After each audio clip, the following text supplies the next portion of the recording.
morning, friends. Welcome.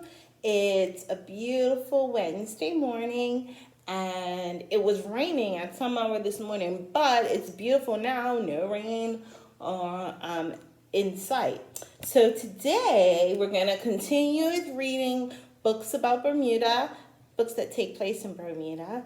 And I am reading a new book that recently came out, and it was a gift to me from my friends at Bermuda bookstore, Hannah. So she gave me this book. She has plenty in stock at Bermuda bookstore if you would like a copy for yourself. And the name of the story is Werful and the Captain. It's a really cute story. I really like it. I'm taking off the book jacket, and you can see Werful and the Captain. And I actually really like the pictures. It's written by Linda Williams, and it's illustrated by Victoria Barnhil-Hensen. I should have said that before. So cuddle up and let's listen to the story of Werful and the Captain.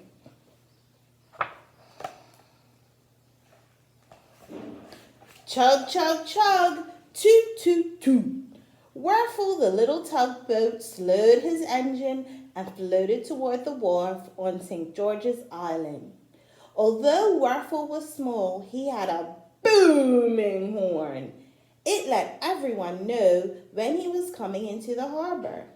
A dozen young children excitedly waited for Werful to dock.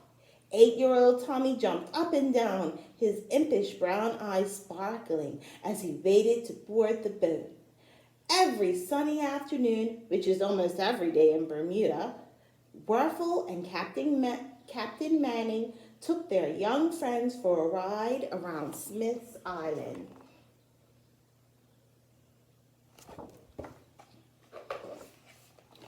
"Ahoy, Werful! Ahoy, Captain Manning!" called Tommy. Toot, toot, toot. Werful would toot to his friends on the wharf. Captain Manning called on his loudspeaker, "Ahoy, mates! Anyone want to ride?" The children cheered and shouted, "Me, me, me!" As the children scrambled aboard, Captain Manning saluted each of his sailors. Then he told them stories of Bermuda while Werful chugged around the island. Werful's captain was a big man with strong arms. His skin was bronzed and weathered from spending so many years on the sea.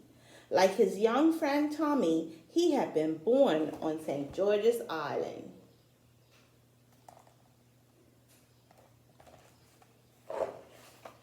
Long before engines were invented, he told the children, my ancestors watched wooden ships sail in and out of Bermuda's harbors. Such ships moved through the ocean waters, pushed only by the wind in the ship's billowing sails. When the wind blew in a direction the ship wasn't going, the sails had to be lowered. The ship and the men were left to float about until a new wind came that was blowing in the right direction. Then the men raised the sails again. The new wind filled the sails, and the ship continued its journey. It often took 3 months or even longer to go from Europe to America. Many of my own ancestors left Bermuda to travel the 7 seas. It was a dangerous life, he told them. Lots of the wooden ships sank in raging storms, but it was also an exciting life.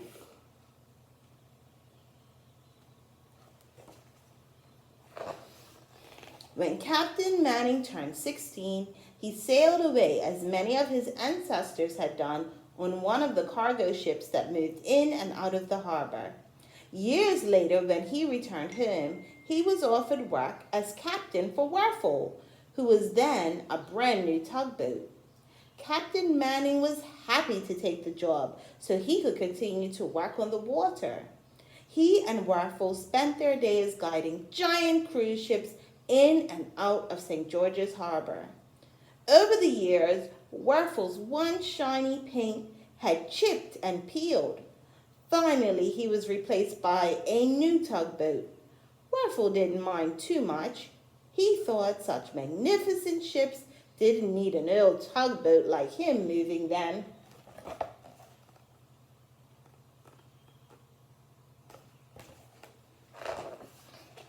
So Werful cheerfully accepted a new job.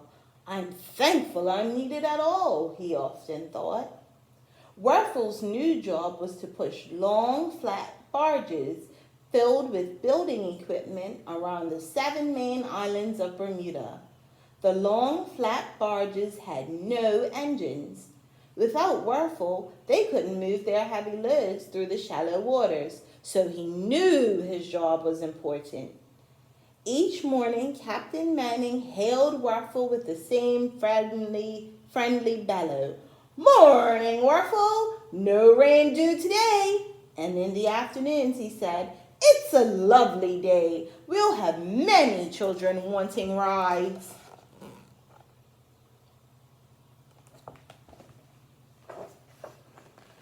While Werfel chugged along, Captain Manning often asked the children questions to see if they remembered his stories about Bermuda.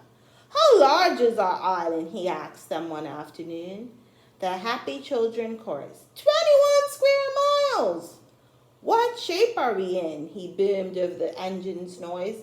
A big fish hook. Who is our island named for? No one remembered. Then Tommy jumped up and down with glee. I remember now, he said. That Spanish seaman, Juan de Bermudez. Tommy was very smart.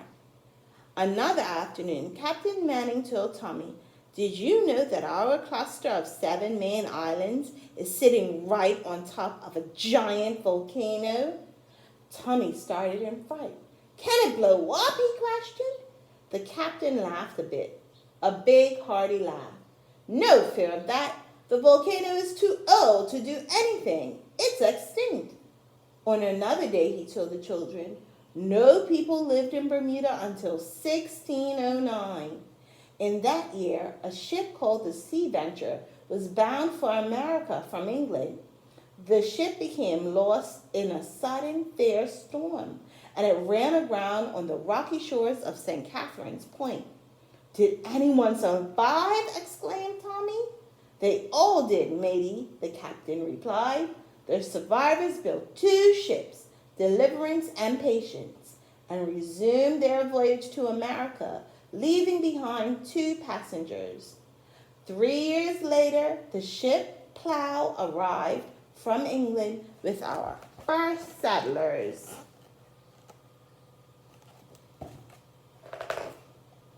Now, every week, cruise ships from all over the world move in and out of Bermuda's harbors in St. George's and Hamilton. On shore, children and grown-ups, too, stare wide-eyed at the luxury liners and their passengers. When approaching the narrow channel of St. George's Island, these giant ships set their engines at low speed. All the captains know if they cruise in too fast, huge waves left behind them, called a wake, can sink small boats and flood the shore. With their engines slowed, the ships can no longer navigate on their own. When they approach the harbor, tugboats guide them in and out of port, just as Werfel used to do. Werfel watched the tugboats a little sadly. But at least now I have more time for the children, he told himself.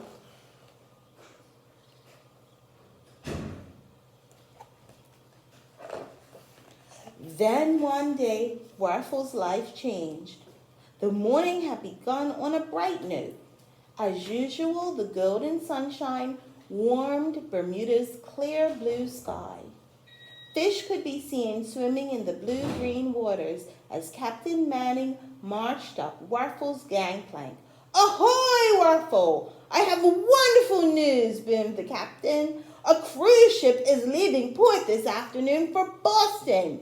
The tugboat hired to move her into deep water has engine trouble, and the harbor master has hired us. Toot, toot! Werfel tooted with joy.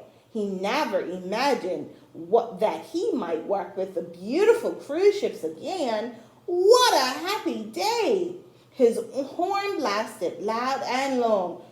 Toot! Manning started Werfel's engine. Chug, chug, whir. They need us now, he called over the engine noise. The ship must leave on time. Another ship is due in.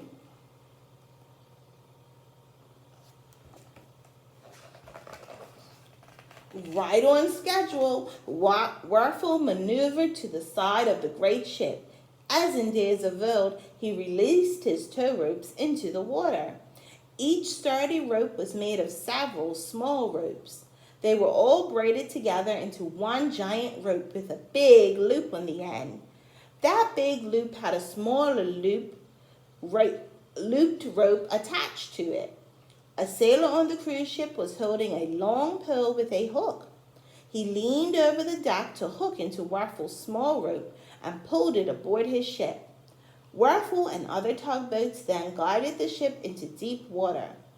In the past, Werfel had done it hundreds of times. Today he was nervous, but he felt so proud. Sometimes Werfel remembered he needed only to push against the great sides of the cruise ship to help it move out of the narrow harbor. But today the tow ropes were needed because of the weather. The blue sky darkened with thick gray clouds. When Werfel's tow rope was lowered into the water, the cruise ship's sailor reached out and grasped Werfel's small loop with his hook. No problem. He carefully pulled on the rope, letting it drift slowly toward the ship.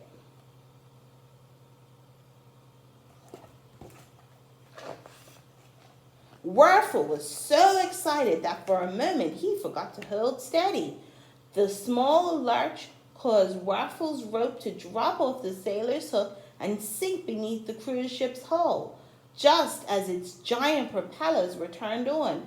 Whirr, screeched the ship's propellers as Werfel's rope became tangled in its giant blades. A sailor pointed at Werfel. That tugboat has tangled its rope in our propeller! Werfel gasped in horror. On the wharf, people were watching with their mouths open, and they were pointing at Werfel. The decks of the cruise ship quickly filled with passengers.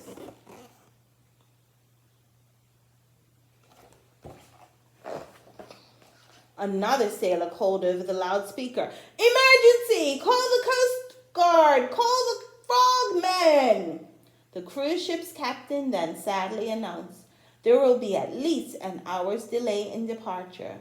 Wails of concern echoed from the ship's passengers. On shore, the crowd increased. "Werfel," Captain Manning sighed. "If the propeller is damaged, another ship must be sent to take the passengers home." A passenger angrily shouted, "Look at that old tugboat! Simply useless!" Werfel sadly listened. There was no place to hide. The rope, still caught in the giant propeller, held him in the water. Frogmen arrived within minutes in the marine police boat. The divers prepared to dive beneath the ship to check for damage. They adjusted their black wetsuits and masks, then dropped backward off their boat into the clear water.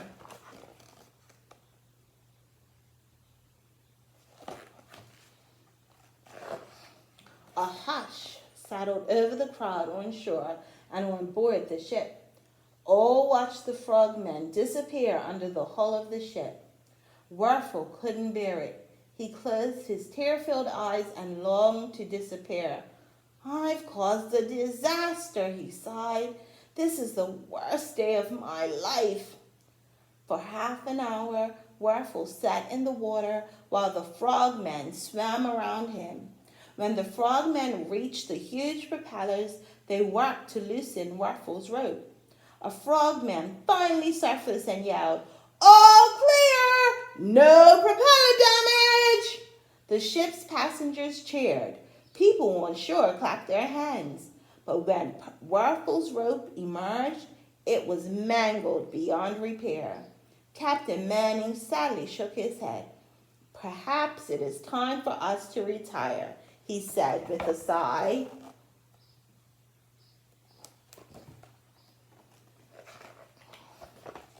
As Werfel chugged back into port, a strong wind suddenly blew into the harbor. Heavy rain soaked the people on shore, and they rushed for cover, all except Werfel's small friend Tommy, who had climbed down under the dock to play. The unexpected wind and rain grew fierce as Tommy struggled to climb up the slippery steps. He lost his footing and tumbled into the churning water. Salty seawater filled his mouth. He couldn't breathe. "Somebody help! Tommy fell into the water!" screamed his frantic mother. But the wind howled so loudly nobody heard. Luckily, Captain Manning had seen Tommy fall in. He and Werfel scoured the water by the dock. No Tommy. Werfel checked to see which way the wind was blowing. The churning water was pulling Tommy toward the open sea. Werfel's engine roared as he sped out to sea.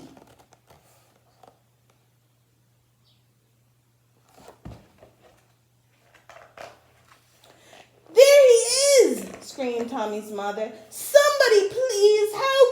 My son is drowning!" Werfel and Captain Manning spied Tommy's arms flailing in the waves.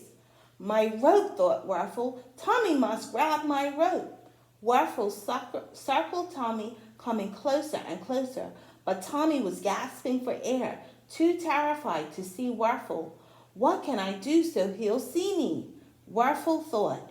Then he knew. Werfel blasted his horn. Toot, toot, toot! Tommy heard the shrill sound over the howling wind. He turned toward Werfel and saw the captain pointing to the rope in the water. Tommy struggled toward it, then disappeared beneath the churning water. Werfel moved in closer. Captain Manning dived into the choppy waves and swam toward Tommy.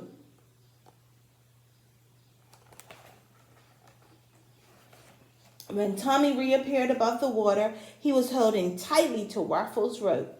Captain Manning yelled, "Hold fast!" With Tommy in tow, Captain Manning swam back to Werfel, fighting the waves. He was finally able to pull himself and Tommy on board. Werfel swiftly headed for shore, blowing his horn. Toot, toot! Tommy is safe! People on shore and aboard ship had witnessed the rescue. They cheered as Werfel brought Tommy and the captain safely to shore.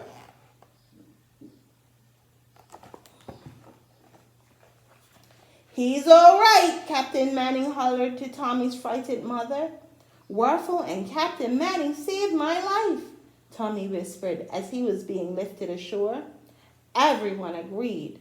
The ship's passengers were so excited they forgot about being angry.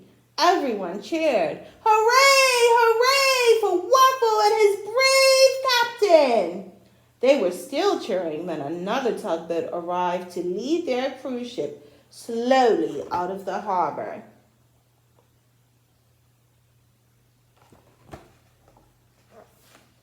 That night, the people of St. George's gathered in the town hall.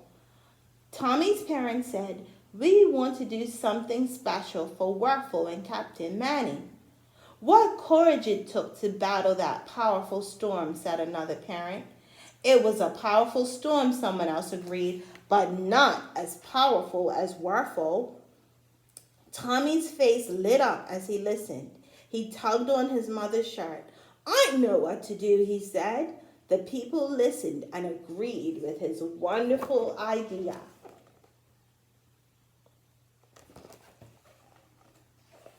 The next day, Painters came to the dock and spoke to Captain Manning. He beamed happily as they set out to work.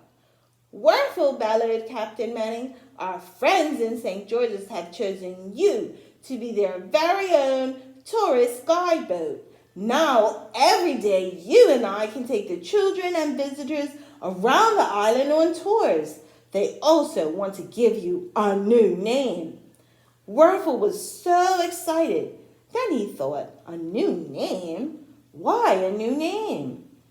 All day the painters worked, scraping oil paint from Werfel's sides. Then they painted him a navy blue color where his name had been. They printed in large letters, Werful. Werful.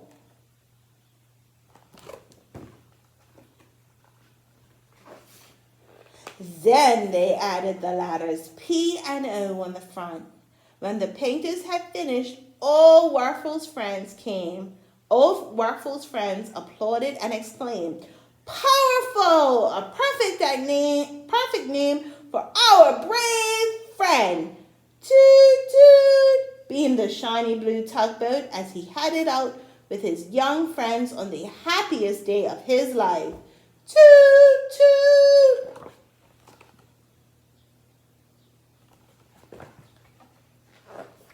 Chug, chug, chug. Toot, toot, toot. And that's the end of the story of Werful and the Captain. That one's a bit longer, but I like that story. I hope you like it too. It reminds me so much of when I was a child, even though I didn't write this book. It reminds me so much of when I was a child. And they actually used to do boat rides for kids in St. George's and Hamilton to explain a little bit more about Bermuda and our heritage, especially during May. So I really, really like that story. If you like that story, there are lots of copies at Bermuda Bookstore. If you want to go out and get it for yourself, for your house, or for someone that you love. And so I hope you enjoyed it. And I will see you in this space tomorrow for more